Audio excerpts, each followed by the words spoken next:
Good morning.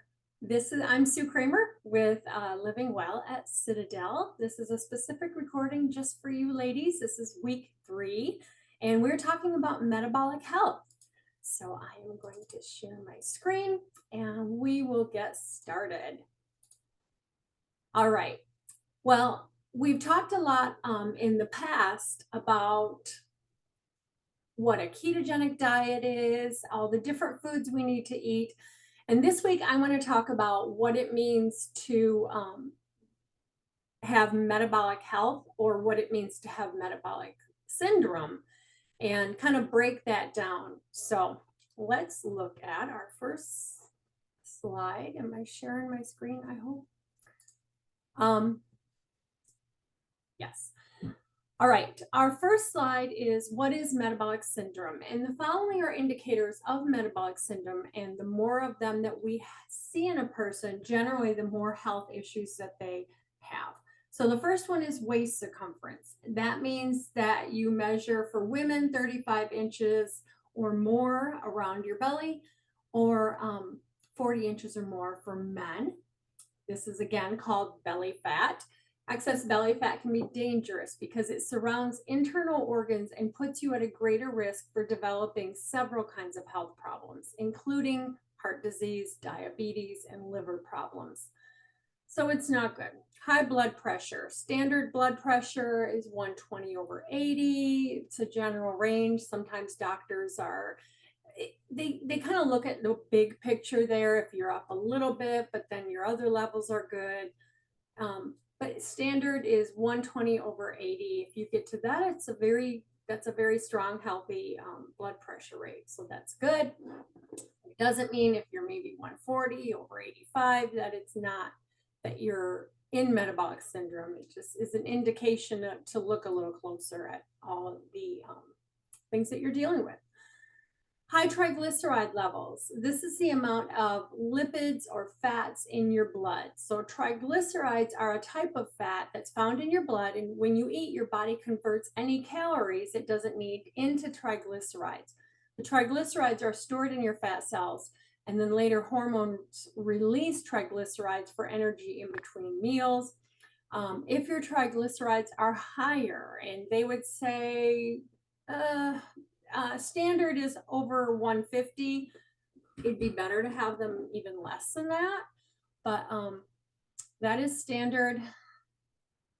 High triglycerides may contribute to the hardening of arteries or thickening of artery walls, which increases the risk of stroke, heart attack, heart disease, and extremely high triglycerides can also cause acute inflammation of the pancreas. So then we've got low HDL, or what's called good cholesterol. And if that is too low, below 50 for women is not good, below 40 for men. 60 and above is ideal for both. Like have HDL at 60 or above, that's a good sign. If not, it could be a problem. High fasting glucose is the next one, and that is blood sugar levels. So a normal, healthy, fasting blood glucose level for someone without diabetes is going to be between 70 and 99. Over that, 100 to 125, you're probably in the pre-diabetes range for a fasting blood sugar. Above that is going to be in the type 2 diabetic range. So in summary, in general, but not exclusively, these symptoms are driven by chronically high insulin. Other factors can play a part, which are genetics, stress, sleep. All those things can also affect, which is why they look for clusters of these to discuss metabolic syndrome. And I know we talked last week about the numbers of people with metabolic syndrome are just amazing. So I want to look at next a study that was done in the National Library of Medicine, and it was comparing carbohydrate intake and metabolic syndrome. They studied 4,294 Korean women around the age between 40 and 69 years in age. And this is what they found. The present study found that high carbohydrate intake was associated with an increased prevalence of metabolic syndrome. And you can see on this graph, on the left is the percentages of prevalence, how much there was of it, how much percent, 10 to 60%. And then the bottom lists metabolic syndrome as a whole. And then there are 5 other and then the 5 risk factors of high waist circumference, high blood pressure, high triglycerides, high blood glucose, and low HDL numbers. So you can, the Q, if you look at them from dark to light, each quartile as it gets lighter, means that they were raising the amount of carbohydrates that these women were eating. So it starts at, the prevalence is at 20%. As they raise the carbohydrates over time, you can see that lightest gray column is just through the roof. I mean, it clearly shows the more carbohydrates that they had, the more prevalence of metabolic syndrome and all of those symptoms that there was. Now, this may be a study of Korean women, but it clearly is not a Korean problem. The study showed that the women with the highest numbers of metabolic syndrome ate lots of starches and fruits and fruit juices and ate the least amount of protein and fat, which is why we've been talking so much about how good and nutritious protein and fat are for you, healthy fats. So the next slide is the CDC obesity rate. Clearly, things have not gotten better, and you can see a direct correlation with the dietary guidelines of the 1980s. We also talked last week about that study from 2018, which said that only 6.8% of US adults had optimal cardiometabolic health. So as our food pyramid has been released, as highly processed foods have become more and more popular, and eating out and fast food and all this, you can see what is happening with the rate of obesity, and that also directly correlates with metabolic syndrome. So now, what is this doing for our kids? The Washington Post headline from October 2023, just this October, said fatty liver was a disease of the old, and then kids started getting sick. Data from 2017 to 2021 shows large jumps in the incidence of non-alcoholic fatty liver disease across all ages in the nation, but the steepest increase by far was in children. For children up to the age of 17, the rate of diagnosis more than doubled. And that's just devastating. It really is. And then we go on and look a little farther at worldwide life expectancy. Here's a life expectancy chart. And you see, hopefully you can see it good on there. The United States, is just, the others are all kind of going up, and the United States is like, meh. And then this is only up through 2014. If you look now, there's actually we're starting to see a downturn in life expectancy in the United States. So this is a huge issue. I mean, this is not going away until we start making changes, right? And there's a few things we can look at. Obviously, the food industry, a lot of just not understanding. I mean, people were told, here's the food pyramid, and they did it. So people will comply when they understand. It's just that there's not a lot of information out there helping us understand how to eat and how to live and how our metabolism, how our body needs to function. And yeah, is there big pharma behind it, big food, all those big ag, all those things? Probably, but they're not just a part of the puzzle. The other thing is that a lot of doctors, they're not trained in this in medical school. And so they don't even have the information to give us. And even dietitians, you go see a dietitian and they're going to show you that food pyramid and say you need 6 to 11 servings of grains. And it's just starting to turn, people are getting it. If you ask people now, they know, sugar, yeah, that's not good. Bread, probably need to avoid. They're starting to understand that. It's not a crazy concept anymore, but it's not taken mainstream. And we are so bombarded in mainstream with the temptations that are out there. to eat all the foods and do all the things and make them a lot of money. But that's why we're doing this. So to think it's not the food would be crazy. I think that's just such a huge part of it. At the root of metabolic syndrome is the food issues and what we're eating. So our next slide is from Dr. Robert Sidus, and this is a tree that he created to show that at the root of all of those diseases and illnesses on the top, cancer, glaucoma, GERD, gout, diabetes, Hashimoto's, gallstones, autoimmune disease, autism. They're finding out so much about autism. That the tree there is that it's insulin resistant that leads to it, but at the root, which is the part we really want to pay attention to, is chronic excessive carbohydrate consumption. Higher carbohydrate intake is directly associated with the higher risk of metabolic syndrome, which leads to all of those things up on the top. And unfortunately, when you go to a doctor now, you're going to go and they're going to be like, oh, you're dealing with arthritis. Okay, you need to go see a rheumatologist. Cancer, all right, we need to get you at the cancer center. Diabetes, we're going to get you to an endocrinologist. When the root of it, unless you're dealing with great doctors like the Eichhorns, they're not going to hit the root of it, which is what are you eating? And think about it. You take your dog to the vet and you're like, we don't know, her skin is doing all this. First thing they're going to ask you, what are they eating? When's the last time you got asked, what are you eating at a doctor? Unless it was a really good doctor. So this is what we're dealing with. I want to do one more thing, not one more thing, but the next one I want to jump into is about Alzheimer's disease. Between 2000 and 2015, deaths from heart disease actually decreased somewhat, 11%, while deaths from Alzheimer's disease increased 123%. 123%.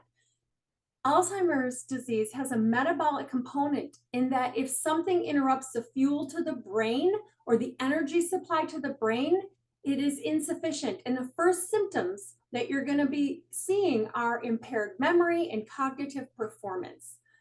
Many are now seeing Alzheimer's disease as being an energy shortage to the brain, a lack of glucose metabolism in the brain, which is then leading to atrophy and decline. And a lot of that is not only that the brain is not getting enough healthy fats, but it's insulin resistance in the brain, basically. So they're now referring to Alzheimer's disease as like a type 3 diabetes, because it's literally the root of it again is insulin resistance in the brain. And we need good, healthy fats. Our brain needs healthy, good cholesterol, those big puffy ones. And that's very, very important for us. But again, we're talking about the same roots here that we saw in that tree, highly processed foods and high carbohydrates. It's killing us. Insulin resistance is usually at or near the top of the list of known lifestyle-related factors, heightening the risk of declining cognition in the elderly. And I'm just quoting different studies that I've read. Now, let's switch and talk about mental and emotional health for a minute. It's an amazing book that's just come out by Chris Palmer called Brain Energy. And he's written this incredible, groundbreaking book on the connection of nutrition and mental health, depression, anxiety, OCD, PTSD, and more. Trauma-related things, they're finding that you can connect it from our diet to our brain. He explores the impact of dietary changes on brain health, emphasizing the importance of providing the brain with the necessary nutrients for energy production, neurotransmitter synthesis, and overall cognitive performance. So this is crucial. Some of his findings were that a low-carb lifestyle, a ketogenic diet, shows promise in treating anxiety, depression, OCD, PTSD, and mental disorders by altering brain chemistry through nutrition. I would dare say, healing brain chemistry through nutrition. A low-carb ketogenic diet shows promise as a powerful antidepressant for patients with treatment-resistant mental illness, including schizophrenia. I mean, he tells a story of this man who had schizophrenia who was like almost like an animal. Like he could not even be calmed. And just how getting his diet in order brought him down to being a calm, rational, thinking, discussing person who couldn't even didn't even communicate before that. So it's amazing. And ketogenic diets show cognitive improvement in Alzheimer's patients, he also notes. Obviously, there's still much research to be done, but he's seen incredible improvements in patients and in himself after being diagnosed with metabolic syndrome in his 20s also. And he took a diet approach and saw what that did for him. And he shows in this book that 95% of the serotonin in our bodies is made in our gut. And he believes that we do not have a mental health problem in America. We have a gut problem in America. Mental health starts in the gut, and the gut is being poisoned. On top of the majority of serotonin being made in the gut, over 80% of thyroid hormones are also made in the gut. Ladies, our gut is filled with neurotransmitters sending millions of signals to our brain and our body all day long. A professor at UCLA refers to our gut as the second brain. And he says a big part of our emotions are probably influenced by the nerves in our gut, which leads us to easily surmise that our gut health is directly related to our emotional and our mental health. Well, that gives us a lot of things to say no to, but I also want to look at some things we're going to say yes to. Before I do that, I want to say the reason that I focus so much on basically the damage that metabolic syndrome does and what it is and kind of the negatives. Part of why I want you to know that is because as a coach, what I've learned is, and this is also through research, not just my own findings and seeing it, but we are motivated by goals and aspirations and inspiration to get somewhere, and we are motivated that way. However, our brain is powerfully motivated to avoid pain and to not feel the hurt of something. And so by showing you this, I also want to help you activate that part of your brain that is like an avoidant factor that says, I don't want to have this happen to me. I don't want to end up with the things that were at the top of that tree. Or maybe I've already started to see it and I don't want it to get worse. And now I'm finding out what is causing it. So I'm going to avoid it. So use that. Everything I just shared with you that you could just take and be afraid of, use that as an avoidant factor to say, this is why I'm choosing to put my health in top priority now. This is why, okay? But we are going to look at some good things that we can do for ourselves besides just avoiding the negative. And that is to say yes to you, all right? These are all great things to say yes to. Whole foods. If we just switch to whole foods over highly processed foods, it would lead to a transformation of our health. I would love to see your body get into ketosis and feel what it's like to have, your body burning that fat for fuel and the ketones. But even if you start pulling back on the highly processed foods and start focusing more on whole foods, you're going to feel better. You're going to start to feel better. Breathing deeply. Deep breathing is one of the best ways to lower stress in the body. And this is because when you breathe deeply, it sends a message to your brain to calm down and relax. The brain then sends a message to your body. And I was just listening to something the other day about how we want to breathe in deeply through our nose because it gives us, I want to say, nitrogen. And that is very good for us. So, when you take that deep breath, breathe in through your nose and then bring it slow and exhale. And as you exhale, you actually activate your parasympathetic nervous system. It just tells your body, okay, let it go. And that is why yoga and all these things really focus on breath and deep breathing. But we can do that just when you start to feel yourself. And if you ever, if you're like me, you're looking at Facebook and somebody has one of those memes that says, just relax your shoulders right now. And I'm like, oh my word, I didn't even realize I was like this. But when you think of it, just take a deep breath in through your nose, nice and slow, out through your mouth, nice and slow, and just let that tension go as you do it. It's really good for you. Turn off the radio in the car. Experts and research studies alike confirm that, especially in our loud world, time spent in silence can bring numerous health benefits. Yeah, it's good for you. Take some time, be quiet. I think of that when I take a shower. There's times I want to listen, or I'm listening to a podcast and I'm like, no, my shower time is my quiet time. And I feel like I get so many different ideas in the shower, and it's because nothing else is taking up that space. Write a journal. Journaling helps improve your mood by helping you prioritize problems, fears, and concerns. Just writing a few minutes a day may help you reduce stress, boost your well-being, and better understand your own needs. As you're writing, you're going to learn. Just start writing. Don't worry about what it looks like or how. Get a junky spiral notebook. Don't get the pretty ones. You'll never write in them. I have like literally this cabinet over here is filled with them. Next one. Make smiling your favorite. I'm telling you, Elf was not wrong. Smiling is important. Smiling releases endorphins, which are a natural mood booster, and it reduces stress. So smile. Watch a sunrise or sunset. Watching a sunrise or sunset contributes to feelings of awe, which research has shown has an anti-inflammatory effect in our body. This morning, it was a beautiful pink and purple sky, and I could see it out my window. And so I walked out with the dogs and my cup of coffee, and it was kind of cold, but I stood out there for a minute and just looked at that sky. It was gorgeous.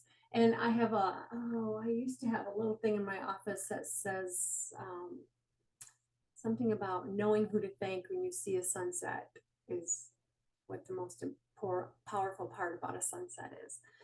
Because we in West Michigan, we get to go to that lake and see those gorgeous sunsets. Go for a walk. Even a short walk has lots of health benefits. It's good for your eyes to see the horizon, even if you can't see like a water horizon. Just looking back and forth as you walk, it's actually brain boosting, and it's good for you. And it does release serotonin. Sleep is as important to good health as diet and exercise.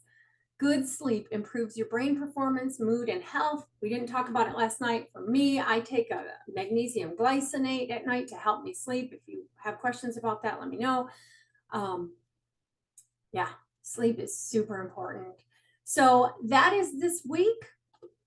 And I just want to encourage you, if you have any questions, man, we had some great questions last night. Thank you so much, Cindy. I love it. Don't ever feel bad about that. Bring lots of questions. Write them down. If you think of them during the week, throw them in our group. We can talk about them.